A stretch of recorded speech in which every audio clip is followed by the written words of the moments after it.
اور جو شخص اپنے آپ کو اللہ کا فرما بردار کر دے اور نیکوکار بھی ہو تو اس نے مضبوط کڑا تھام لیا، اور سب کاموں کا انجام اللہ ہی کی طرف ہے، اور جو کفر کرے تو اس کا کفر تمہیں غمناک نہ کر دے۔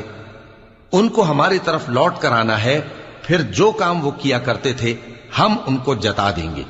بے شک اللہ دلوں کی باتوں سے بھی واقف ہے۔ ہم ان کو تھوڑا سا فائدہ پہنچائیں گے، پھر عذاب شدید کی طرف مجبور کر کے لے جائیں گے۔ اور اگر تم ان سے پوچھو کہ آسمانوں اور زمین کو کس نے پیدا کیا تو بول اٹھیں گے کہ اللہ نے۔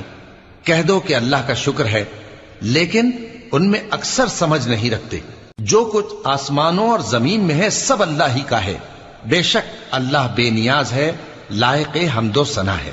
اور اگر یوں ہو کہ زمین میں جتنے درخت ہیں سب کے سب قلم ہو، اور سمندر کا تمام پانی سیاہی ہو، اور اس کے بعد